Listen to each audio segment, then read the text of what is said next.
আলহামদুলিল্লাহ কাফা ওয়া সালামুন আলা ইবাদিহিল্লাযী নাসতাফা আম্মা বাদ। সরকার দু আলম সাল্লাল্লাহু আলাইহি সাল্লাম মেয়ারাজে গেলেন।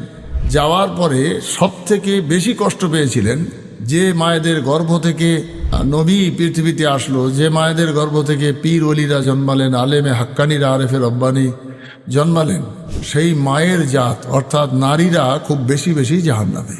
তাই রসুল করিম সাল্লাল্লাহু আলাইহি সাল্লাম এই নারীদেরকে জাহান্নামে বেশি দেখে মহিলাদেরকে সতর্ক করলেন খুব বেশি বেশি যে তোমরা পর্দায় থাকো আর নিজেদের গীবত, পরচর্চা, পরনিন্দা থেকে তোমরা বাঁচো। আমি যত মহিলাদের দেখেছি জাহান্নামে ততটা পুরুষ দেখিনি।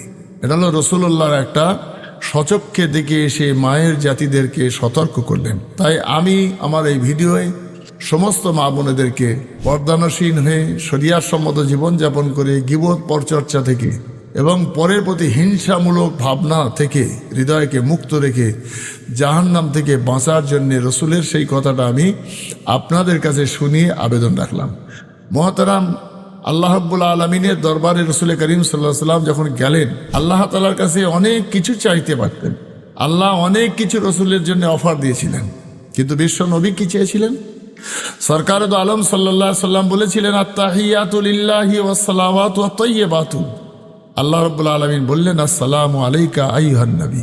আল্লাহর পবিত্রতা বর্ণনা করে রসুল যখন তার গুণগান করলেন, আর আল্লাহর সঙ্গে সঙ্গে আল্লাহর রসুলের প্রতি সালাম তথা রহমত বর্ষিত করলেন, বললেন আসসালামু আলাইকা আইয়ুহান নবী।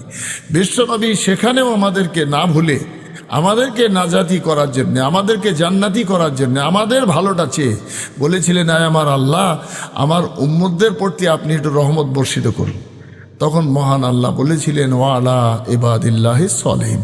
অর্থাৎ সরকার দু আলম সাল্লাল্লাহু আলাইহি সাল্লাম আমাদের জন্যে মেয়ারাজে গিয়েও আমাদের জন্যে দোয়া নিয়ে আসলেন, আমাদের জন্যে ভালাইটা চেয়ে আসলেন, আমাদের জান্নাতি বানাবার ভাবনা ভেবে আসলেন।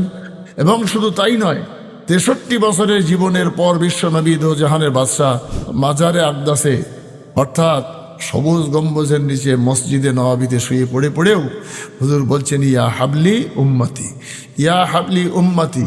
বিশ্বনবী বলেছেন, আমার একজন উম্মত যদি জান্নাতে যেতে বাকি থাকে, আমি রসুল্লাহ জান্নাতে যাব না।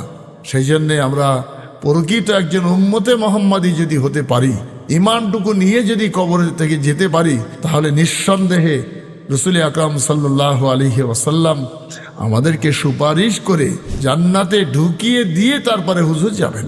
তাই সেই বিশ্বাস, সেই আশা রেখে আল্লাহ রসুলের আনা, আল্লাহ রসুলের আমাদের কাছে যে পৌঁছে দেওয়া বার্তা, সেটার উপরে কায়েম থাকা, আল্লাহ যেন আমাদের প্রকৃতপক্ষে একজন ইমানদার মুসলমান হওয়ার তৌফিক দান করে। ওমা তৌফিক ইল্লা বিল্লাহ। আসসালামু আলাইকুম ওয়া রাহমাতুল্লাহ।